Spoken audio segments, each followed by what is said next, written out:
channel. This is Stephanie Cole with Stephanie Cole Over 50 Living, and I am really excited about today. I have been waiting. This video has been on the books for months and I've been waiting to do it. We are going to be naturally dyeing Easter eggs, and I have wanted to do this. I don't know how I've never done this before. We're going to be using different kinds of vegetables, teas, herbs to dye Easter eggs, and I have wanted to do this for so long and I've never bothered to do it. So today I'm going to do it, and I will share with you if I make any mistakes, if I would do anything differently, and it'll just be a fun thing. Now it is a 2-day thing.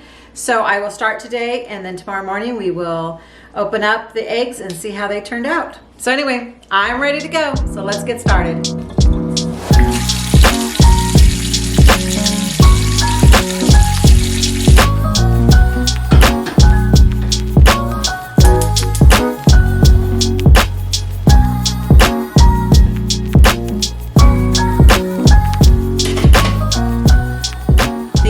Are being hard boiled right now, and so we are going to start on making the dyes. To a pan, I'm going to pour in 2 cups of water, 2 tablespoons of distilled white vinegar. We are going to do 3 tablespoons of turmeric. We're going to bring this to a low boil and stir it, and then we're going to take it back off the heat. The turmeric is all finished, and I am going to pour it into this bowl to cool.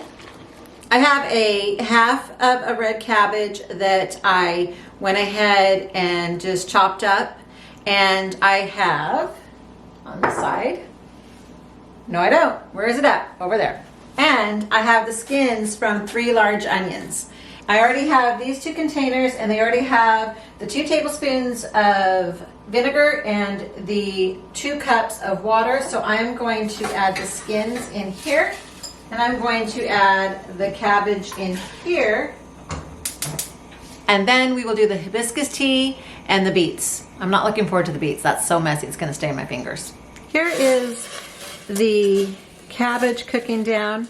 It's a really pretty purple, but it's supposed to come out a really beautiful blue. Now, the one thing that I am going to do differently is most of them say to strain out the vegetables. I don't know that I'm going to strain out all the vegetables because I want to see how dark I can get the eggs. And here we have the red cabbage. It is so pretty. And then I'm going to do the onion.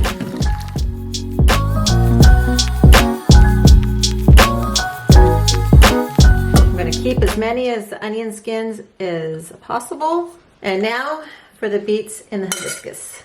2 pouches of the hibiscus iced tea that you can buy, and this is supposed to come out as a pink. Adding the beets, and I'm going to turn that one on. This is the hibiscus. Such a pretty color.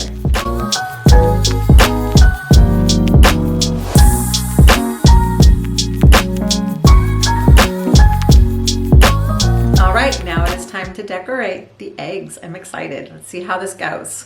I'm going to put some of these eggs just, oh my goodness, that is thick. And before I put these in the fridge to go overnight, I will probably add a little bit more water.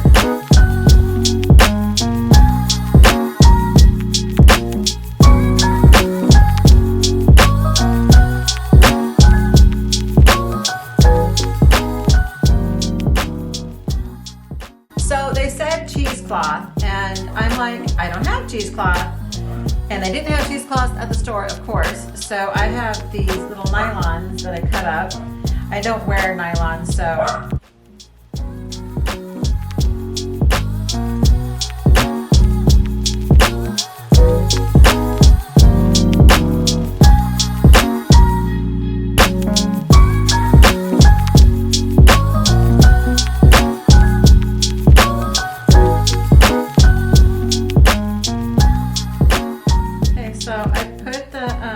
leaf on there, and I am going to tie a knot to hold it in place. And then I'm going to bury it and the onion skins.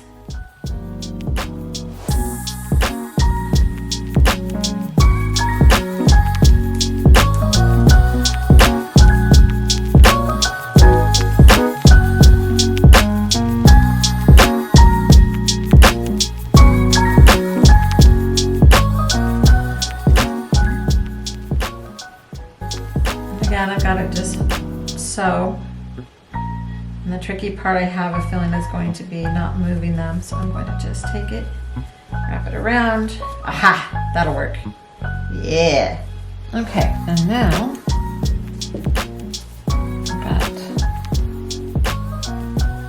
some begonia leaf flowers.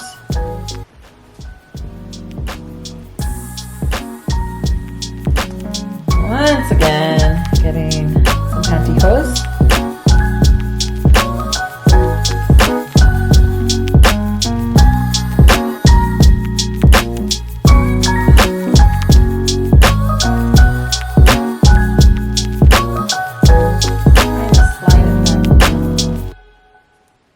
And then, there we go.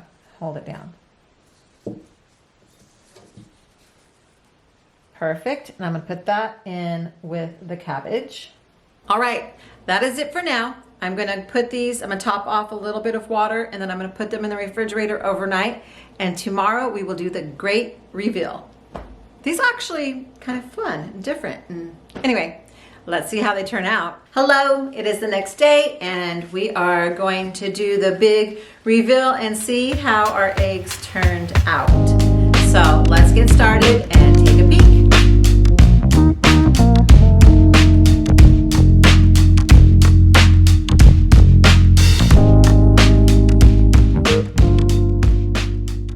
Be sure to stay till the end because I am going to go over what I learned from this, the mistakes I made, and things that I would do differently. So let's go ahead and take a peek at all these eggs.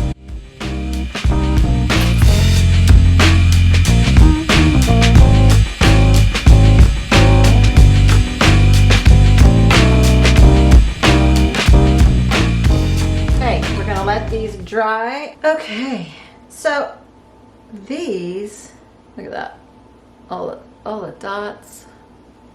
Anyway, so I'm going to pat these dry and kind of see how it goes.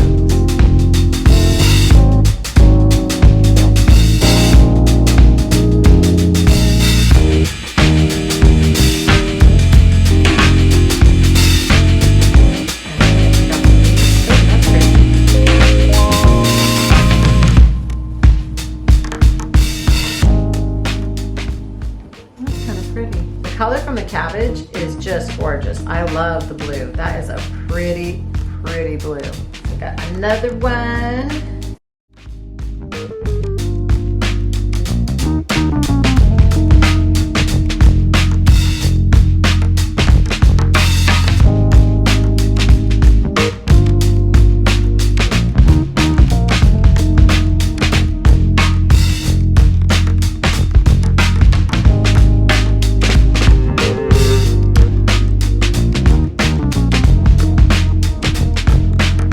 Here's where I have the flowers on there, but I'm going to just dry them a little bit and then take the flower off. Oh, that is so cool. I'm going to do the next flower. Not too shabby. Let's talk about the beets. There is a film. It is disgusting. I think with the ones that are the beets, I'm going to wash them. So we're going to go over to the sink. We're going to wash these three.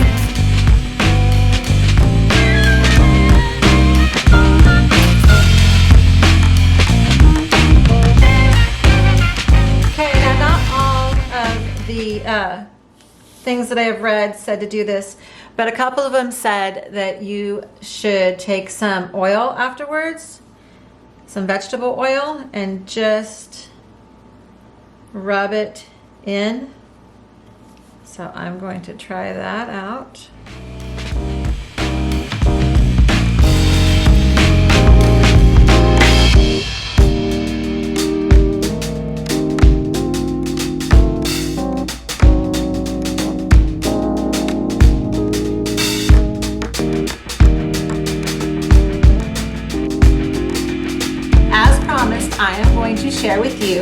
what I learned by doing the dyed Easter eggs, natural dyed Easter eggs.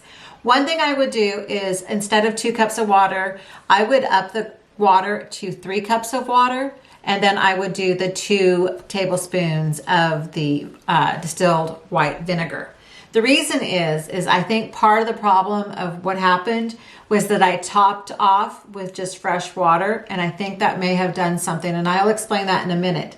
So first of all, let's go talk about the onion skins. I love this color, but I would go more. I would probably double the amount. So I would go like 1 cup of pressed onion skins into the dye bath. I think that that would give it a darker hue. It's pretty, but I personally would like it darker. If not, you can do what I did, and if this is a good color for you. But I just think that if you double the amount of the onion skin, I think it would be just gorgeous. Now, I did not have any problem whatsoever with the cabbage. Now, the cabbage, I used a half a red cabbage that I chopped up, and that it was fine. It worked great.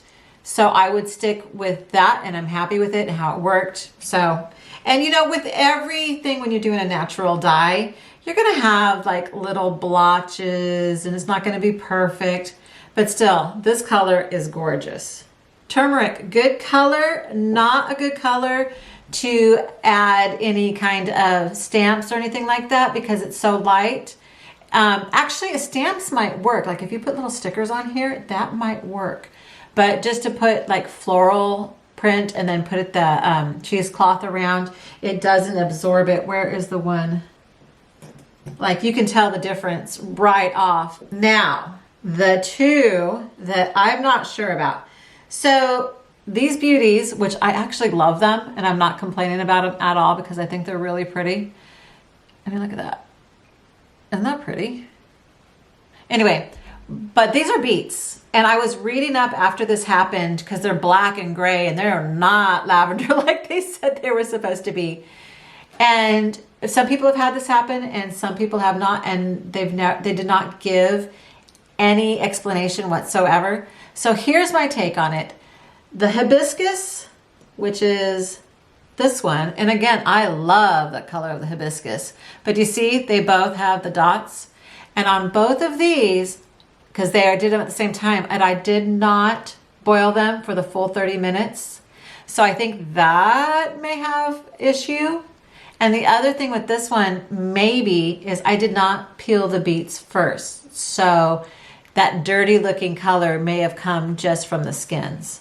So these 2 were fails, but they're actually very beautiful fails, so I'm not sad. Anyway, I had a ball doing these. I highly recommend them. Things that I would add is maybe wine string around them and add some stickers. Even like little hole punches would be cute. There's a lot you could do with this. I highly recommend this activity, especially if you have older kids, because it's a great science project. Even my little granddaughter, when I was pouring out the water from each of the bowls, she was just amazed. So anyway, I hope you enjoyed this video. If you like it, give it a thumbs up and please subscribe. And until next time, bye.